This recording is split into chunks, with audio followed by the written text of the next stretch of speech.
Tonight on DC News Now, tracking that messy mix potentially for parts of the area out there for tomorrow morning. The latest details and that timing coming up. A National Guardsman showing signs of recovery and the growing memorial in D.C. where the two soldiers were shot. The deadly attack creating changes to our immigration system. I honestly think that everything should be reconsidered. It's really unfortunate that one situation can really negatively affect an entire population of people. What advocates are saying about the president's emergency actions to pause asylum applications. A push for Congress to beef up regulations to protect kids online. We're out here fighting for our children who are no longer with us. Why these families claim Congress isn't going far enough to keep their kids safe. Cyber Monday means days of deliveries. How to make sure your packages aren't swiped off your doorstep. You're watching the station covering all of the DMV. This is DC News Now. Hi, everyone. Thank you so much for joining us for DC News Now at 10. I'm Susan Tran. And I'm Chris Flanagan. Winter weather now just a few hours away. A live look outside ahead of a storm system bringing in a mix of wintry weather to the region for parts of our area tomorrow. Several school districts announcing 2-hour delays in Virginia. That includes Frederick County and Loudoun County public schools. Now we're talking snow in some areas and just icy rain in others. Snow teams all across the DMV, though, they are prepared. Here's a look at Maryland's DOT's snow plow tracker. Take a look, and they have 14 trucks out there. They're all treating the roads across the state, and you can see our cursors circling all of the ones that are working hard tonight to get things ready for the overnight hours. Yeah, it could be a long night for them. Let's check in for timing of the storm with Chief Meteorologist Jackie Lair. And Jackie, it's predominantly a morning storm. Yeah, exactly. Tuesday morning's commute likely could get a bit messy to even slick out there for parts of the area. We do have some winter weather advisories to talk about across our area. Farther out towards the west, that's where that system is. And you do see that rain snow line setting up right across parts of Kentucky there. That'll continue to build its way into our area. So we're looking at, yes, wintry mix, rain and snow, and also the potential for some sleet and freezing rain for parts of our area. So a lot of different precipitation types to talk about with this system. But for DC, along parts of the I-95 corridor, mainly a rain event, which is why we don't have the winter weather advisories right around the Beltway. But farther off towards the north and west and all those areas shaded in purple, we're talking about winter weather advisories where we could be dealing with some slick areas and also the potential for some ice accumulation for parts of those areas too. So again, the main threat will be during that morning commute. Snow, wintry mix north and west of the district. If anything, there could be that burst of wintry mix early tomorrow morning, but then quickly flipping over to just rain for DC and also areas south and east. Mainly a cold rain out there by the middle of the day. If anything, snow to a bit of a wintry mix farther off towards our northernmost areas. And then by the evening commute, we are drying out across the area. I would say by mid to late afternoon could already be drying things out. An isolated snow shower could pop up back out towards Garrett County. But aside from that, we're drying things out for the rest of your Tuesday. I'll have more details and a look at the rest of that 7-day forecast in just a few minutes. Jackie, thank you. And we do have you covered as you head out the door tomorrow morning. Meteorologist Scott Sumner will have all the updates on Sunrise on the Hill. That starts tomorrow morning at 6. And developing tonight, West Virginia Governor Patrick Morrisey saying Staff Sergeant Andrew Wolf remains in serious condition but shows positive signs. He was ambushed last Wednesday not far from the White House. Also shot Specialist Sarah Beckstrom, who died from her injuries on Thanksgiving. It has D.C. police now patrolling with the National Guard members, and President Trump has ordered 500 more troops to the district, which is not welcome news for everyone in D.C. I don't think it's necessary to bring in 500 more as the president is proposing. Brings in 500 more targets for some crazy people, frankly. And last night aboard Air Force One, the president saying he had talked to both West Virginia soldiers' families, invited them to the White House when they're ready.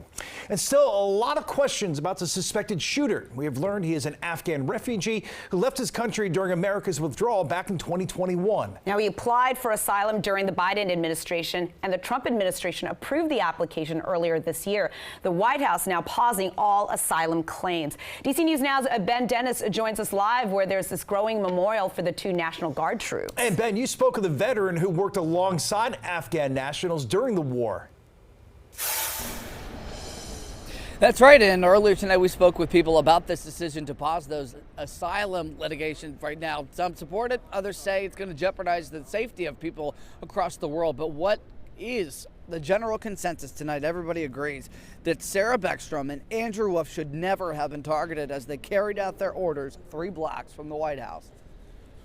It's just very, very sad around the holiday time. Flowers and thank you messages are growing outside of the Farragut West Metro Station after West Virginia National Guard members Andrew Wolf and Sarah Beckstrom were shot on foot patrol. Everybody should be shocked. We should be all crying, and I believe it's time to take a pause. That pause is now for asylum applications and visas for Afghan passports after the shooting suspect was ID'd as a 29-year-old Afghan man who entered the U.S. with a refugee resettlement group and during America's chaotic withdrawal from Afghanistan. The suspect reportedly worked with American soldiers and the CIA in his native country. The threat in our interior remains real and urgent. War is hell, Ben. It truly is. Retired Air Force Master Sergeant John Hernandez of Virginia knows all too well the service Afghan translators and assets provided U.S. forces. He was there. These guys worked with us side by side,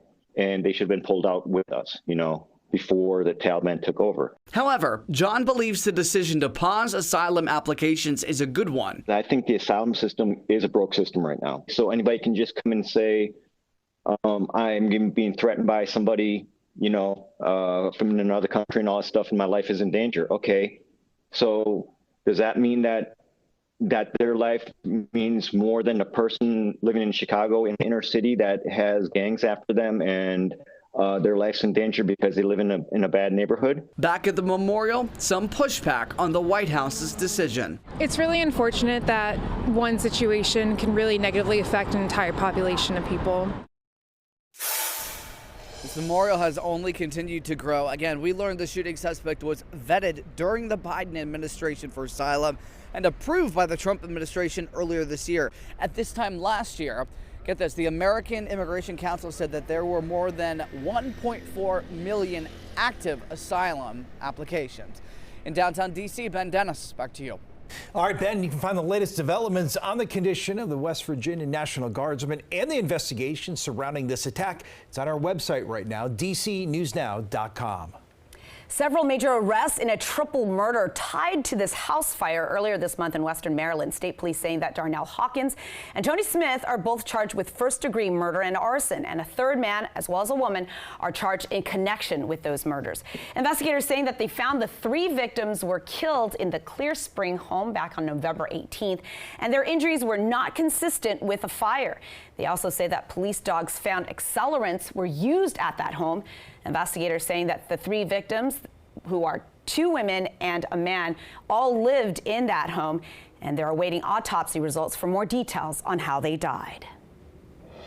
Well, developing now at 10, a group of parents traveled here to the district pushing the House to strengthen the Kids Online Safety Act and bring it up to the same standard the Senate passed last year. DC News Now's Yamari Sase has much more from these parents who are pushing for these new safety measures. Yeah, parents tell me that the House has a weaker version of the Kids Online Safety Act, especially during a time where social media related harms are growing. Now, the House subcommittee will take on 19 different bills focused on online safety when it comes to children and teens. I'm out here swinging for protections for kids so no other family has to go through what we did. Lori Schott lost her 18-year-old daughter to social media bullying and dangerous content. I couldn't believe what I saw. Here's a gun and 2 bullets. They're cheap.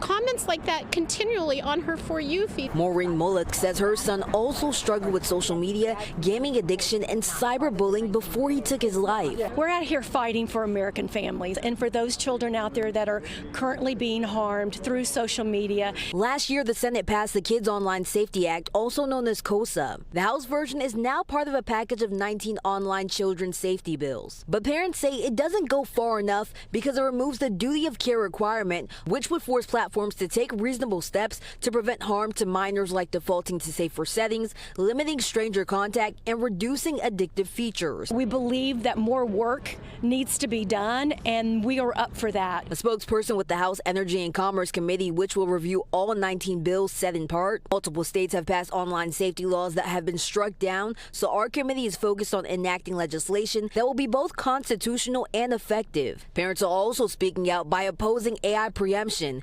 They worry about any future efforts that would block states from regulating AI, even if it harms kids. With AI evolving as fast as it is, we cannot strip states of their right. The House subcommittee will discuss all 19 different bills, including their version of KOSA, Tuesday morning. Reporting in Northwest, I'm Yalmar Sase, DC News Now.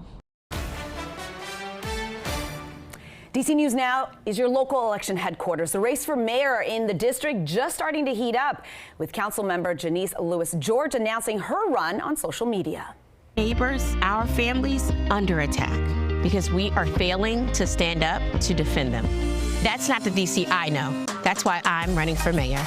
Because it's time we had leaders who fight for the people, who stand up to corruption and greed, and stand with the people who make DC work. George grew up in D.C. and has been representing Ward 4 since 2021. She says her campaign will focus on public safety and economic issues like affordable housing. Mayor Muriel Bowser just last week dropping a bombshell. She was not running for a fourth term.